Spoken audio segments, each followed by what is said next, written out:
안녕하십니까. 오늘은 미국 연준이 뭐 하는 곳이야 라는 주제로 얘기를 해 보겠습니다. 며칠 전에 아는 지인 여성분과 대화를 하는데 연준이 뭐 하는 곳인지 전혀 모르고 계시더라고요. 물론 세계 경제 대통령 제롬 파월을 물어봤더니 그것도 모른다고 합니다. 그래서 대부분의 사람들이 다 알고 있다고 생각은 하고 있지만 실제로 연준에 대해서 모르는 사람들도 상당히 많다는 생각이 들어서 오늘 미국 연준이 뭐 하는 곳이야 라는 주제로 얘기를 해보겠습니다. 이 자료는 KB경영연구소의 자료를 참고를 했습니다. 오늘은 연준의 A부터 Z까지 상세하게 깊이 분석해 보고자 합니다.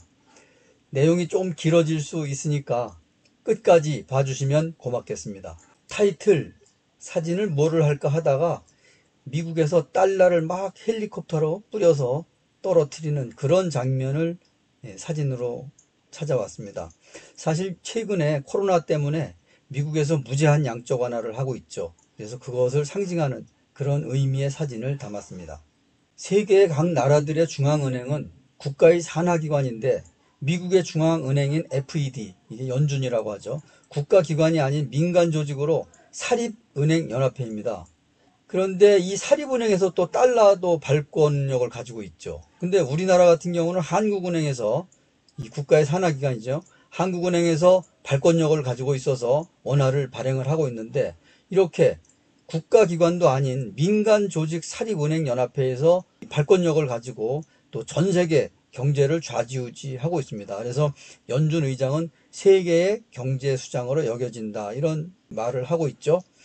그런데 사실 그 연준이 민간 조직으로 하기까지의 그런 역사가 상당히 긴 역사가 있습니다. 그래서 그 과정도 한번 알아보고 또 미국에서 영국과 독립전쟁을 벌이면서 그 과정 속에서 각 은행들이 돈을 발행을 했습니다. 은행마다 각자의 돈을. 또 정부에서도 돈을 발행했었는데 사실 정부의 돈을 신임을 안 하고 국민들이 각 그 사립은행의 돈들을 오히려 신임을 하는 것입니다. 그래서 여러 개 사립은행들이 각자의 돈을 막 발행을 해서 그것을 유통을 해다가 보니까 현재 그 역사 속에서 그 FED라는 그 연준도 민간 조직으로 또 사립은행으로 또 달러까지 발행하는 그런 그 과정까지 오게 된 것이죠. 그래서 오늘은 그 연준의 역사도 간략히 한번 알아보겠습니다. 미국의 연준을 FED라고 하죠. 보통 우리가 약자로 쓸 때. 그래서 미국의 중앙은행인 연방준비시스템 FRS라고 하는데 더 페더럴 리저브 시스템 해서 이 FED 약자를 따서 그냥 연준, 연방준비제도라고 이렇게 말을 하고 있습니다. 그래서 우리는 보통 그냥 페드, 연방준비위원회 연준이라고 하죠. 또 그 연방준비위원회 내에는 연방준비이사회가 있습니다. FOMC, 여기서 회의를 하는데 12개 지역 연방은행으로 구성되었습니다.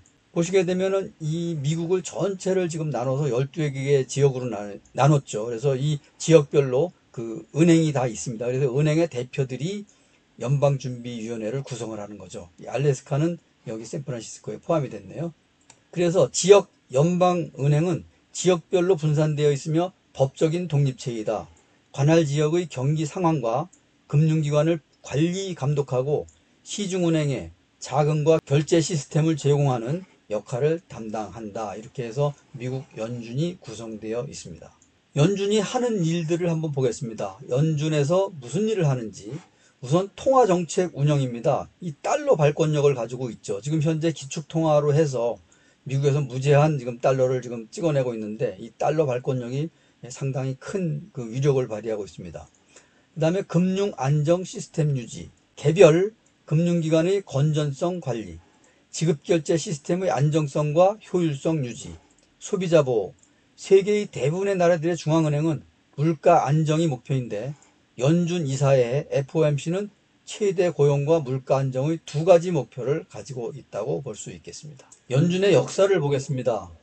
1791년 미국 독립전쟁 기간 중에 각 주 정부들이 처음에는 15개 주로 나눠져 있었죠. 각 주 정부들이 발행한 막대한 부채를 중앙은행이 대신 차환토록 하기 위해 첫 중앙은행이 생겼다. 근데 이것이 약 20년 만에 다시 사라집니다. 1816년 미국 영국 전쟁 이후에 비슷한 목적으로 또 두 번째 은행이 설립되었다가 이도 사라진다. 이유는 미국 국가 권력은 중앙정부와 독자적 자치권을 보유한 50개 주에 나눠져 있는 연방제 국가이고 자유주의와 시장경제가 강했던 당시 상황 때문에 중앙은행 제도가 지속되지 못했다고 볼 수가 있겠습니다. 다른 대부분의 나라들은 중앙은행이 정부 산하기관인데 이 미국만 은행연합체에서 지금 중앙은행을 관리를 하고 있죠. 말은 연방준비제도라고 하고 연방중앙은행이라고 하는데 실제 연방과는 좀 거리가 먼 그런 지역은행들의 연합이라고 볼 수가 있겠습니다. 현재 연준은 금융위기가 발생한 1907년 새롭게 시작되었는데 당시 신탁회사들이 자금을 지원했던 구리 채굴회사 그 주식 투자자들의 작전이 실패하면서 당시 뉴욕에서 세 번째로 큰 신탁회사 니커보커 트러스트가 파산을 하게 됩니다. 이 일로 주가가 50% 이상 폭락하고 다수 은행에 뱅크런이 발생하는 경제 공황이 발생한다. 이 뱅크런은 뭐냐면은 국민들이 은행에다가 예금을 했는데 예금이 지금 불안하니까 모든 사람들이 와서 예금을 찾아가려고 하면은 예금을 지급할 그 지급불능에 빠지게 되겠죠. 그래서 이 뱅크런이 발생하면서 경제 공황이 발생했죠. 이때 미국에서는 이런 위기를 해결할 금융 시스템이 없어서 이를 컨트롤할 수 있는 중앙은행 설립이 간절해진 것이다. 그래서 1900년도 초에 지금도 존재하죠. JP 모건. 이게 사람 이름이죠. JP 모건. 미국 최대 금융회사인데 JP 모건이 중앙은행 설립을 주장하며 은행과 증권사를 모아 강제로 채무 조정 작업을 진행하여 위기를 모면하게 되죠.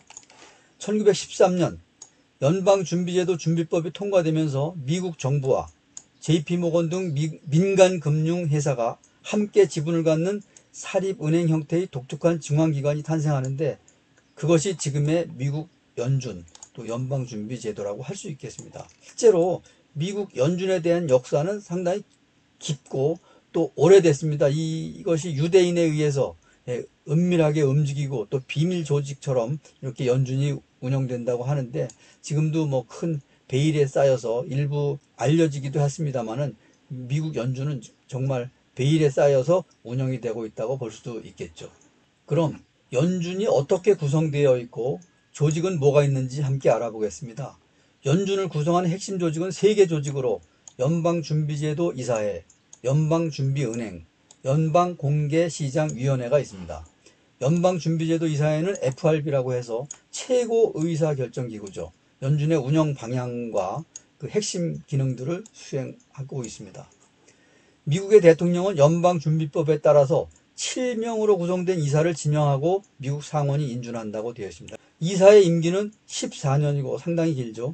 순차적으로 2년마다 1명씩 임기가 종료되기 때문에 미국 대통령이 되면은 4년 임기 동안에 2명의 이사 지명 권한을 갖게 됩니다. 연준의 의장과 부의장은 중임이 가능한 4년제 임기제로 대통령이 이사 중에서 지명하고 의회가 인준하는 절차를 밟고 있습니다. 실제 이따가 자료를 보면 아시겠지만은 18년, 19년 정도 의장직을 한 사람도 있습니다. 이 역사를 보게 되면은. 그래서 이 4년 임기제가 뭐 계속 중임이 가능하도록 이렇게 되어 있습니다. 보통 연준 의장은 임기가 끝남과 동시에 이사직도 사임하는 것이 관행이다. 2018년 2월 의장 임기가 만료된 제닛 옐런 전 의장도 이사직 임기가 남아있지만 연준에서 물러났다. 옐런의 뒤를 이어 중도 성향의 제롬 파월 이사가 신임 의장으로 취임하여 현재 이루고 있다.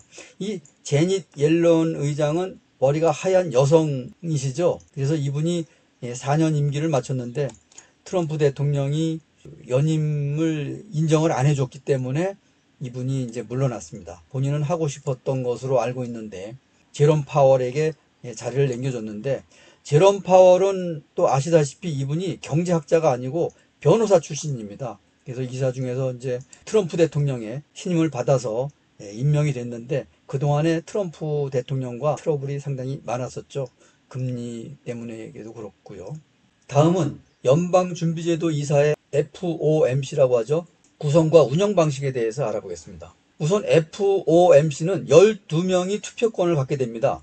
아까 그 대통령이 지명한 7명의 연준 이사와 뉴욕 연은 총재 1명, 지역 연은 총재 4명 해서 12명이 투표권을 갖게 되는데, 뉴욕 연은 총재는 자동으로 투표권을 갖게 되고, 지역 연은 총재 4명만 교차적으로 돌아가면서 이렇게 하도록 되어 있습니다. 그래서 지역 연은 총재 11명은, 지금 12명 중에 뉴욕을 제외하니까 11명은 4개 그룹으로 나누어 1년 단위로 순환하여 4명씩 투표권을 갖게 된다.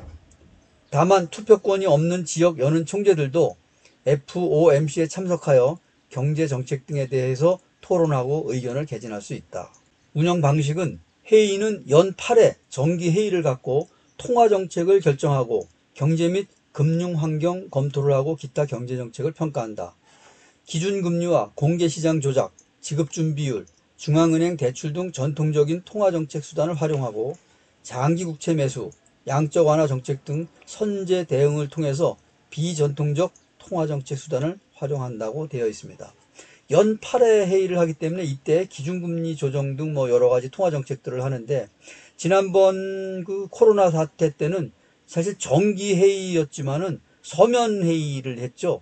그래서 그 금리를 급격히 내리기도 했고, 최근 회의를 통해서 양적 완화 등 정책을 지금 추진하고 있죠. 이런 경제 정책들이 대부분 이 FOMC에서 결정권을 가지고 운영을 하고 있습니다. 이런 미국의 통화 정책이라든지 기준금리 조정, 지급준비율 조정 같은 경우는 전 세계 다른 나라에 아주 큰 지대한 영향을 미치죠. 그래서 각 나라들이 미국의 정책에 도미노 현상이 발생하는 경우가 대부분입니다. 이번에 코로나 사태에 대응해서 헬리콥터 밴이라고 돈을 무제한 살포하는 것도 미국에서 시작을 하게 되고, 우리나라도 지금 긴급 재난지원금으로 국가에서 지급하고 시도에서 지급하고 시군구에서도 지급하는 그런 통화정책들이 다 미국과 관련이 있다고 볼 수가 있겠습니다.